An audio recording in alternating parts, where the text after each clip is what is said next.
Hello everyone. Hi, this is Mitali. Welcome back to evidyarthi.in. Now we're proceeding with our next exercise. We have exercise number 4.2. अब 4.2 में क्या है? सबसे पहले question से proceed करने से पहले we need to understand कि इस एक्सरसाइज में हमें करना क्या है. So यहाँ पर we have the concept of solution of a linear equation. So किसी भी लीनियर इक्वेशन का सोल्यूशन कैसे निकाला जाता है? सबसे पहले बात आती है सोल्यूशन क्या हो गया. फॉर एग्जांपल यहाँ पर कोई भी इक्वेशन लेते हैं. अभी ये तो हमारा फर्स्ट क्वेश्चन है.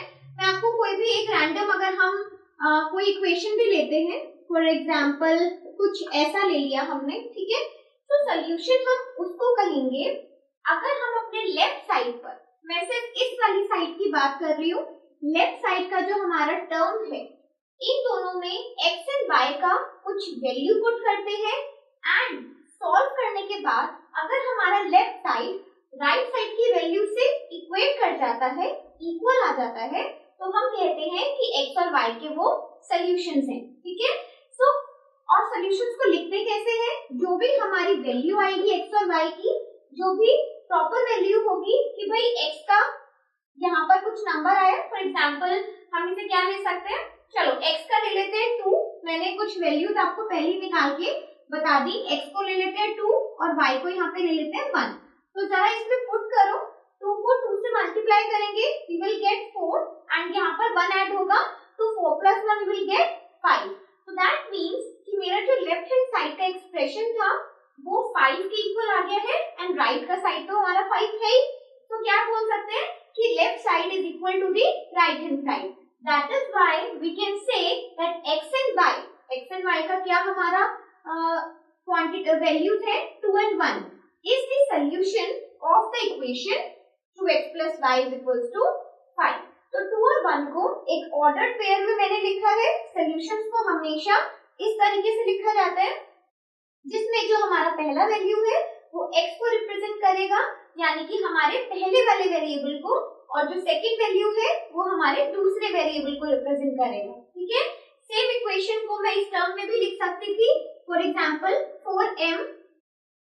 चलो सेम इक्वेशन को अगर हम लेके चले तो 2m plus n is equals to 5. तो अगेन हमारे पास जो m और n की वैल्यूज आएंगी क्या हो सकता है, 2 और 1 ही अगर हमारी वैल्यू है तो भी हम उसे m और n के रूप में भी रिप्रेजेंट कर सकते हैं. ठीक है.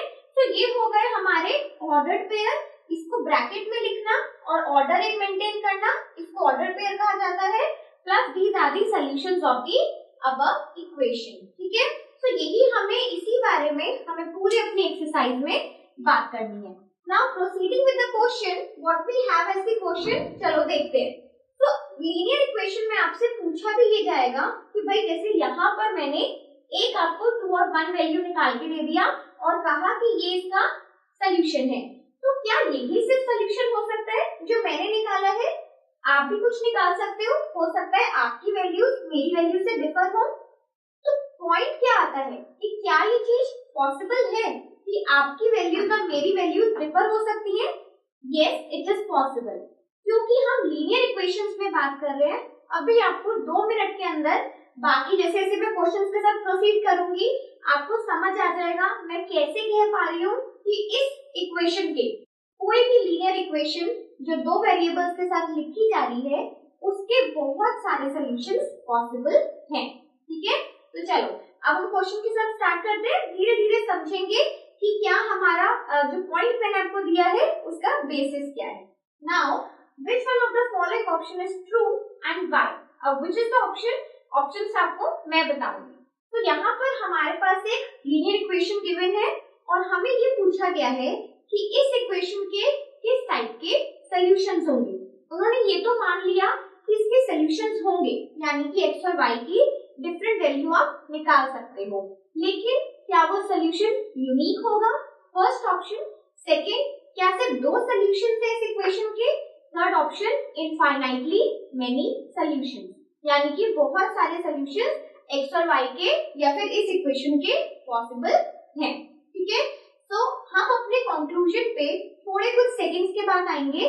सबसे पहले क्या करते हैं, इसको एक बार फाइंड आउट करने की कोशिश करते हैं. ठीक है. जिस तरीके से मैंने आपको एग्जांपल दिया था बिल्कुल उसी तरीके से मैं डिफरेंट सॉल्यूशंस निकालने की इसकी कोशिश करूंगी। और अगर हमें 2 से ज्यादा सॉल्यूशंस मिल गए तो ऑप्शन 3 हमारा सही हो जाएगा। ठीक है, so we have the equation as y is equals to 3x plus 5। अब यहाँ पर आप मुझे बताओ क्या क्या हम रख सकते हैं। x और y की मुझे डिफरेंट वैल्यूज चाहिए, ठीक है, और हमने अभी बात क्या करी थी कि हमें दोनों साइड को ना इक्वल दिखाना है। तो चलो हम एक काम करते हैं, हम सबसे पहले ना x की कुछ वैल्यूज लेते हैं अपने मन से। एक्चुअल में यहाँ पर हमें इक्वल नहीं दिखाना, what we are going to do here, मुझे x और y की ना डिफरेंट वैल्यूज चाहिए जो भी इस पूरी इक्वेशन को सेटिस्फाई कर पाएंगी। कैसे? मैंने क्या किया, सबसे पहले x की कोई वैल्यू ले ली 0, ठीक है।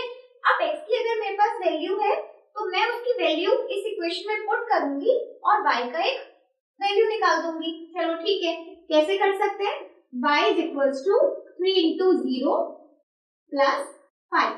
तो हमारे पास y का क्या वैल्यू आया, 3 को 0 से मल्टीप्लाई करेंगे वी विल गेट 0 plus 5। तो 0 plus 5 मतलब अल्टीमेटली 5 आ गया। तो y की मेरे पास एक वैल्यू आई है 0 and 5।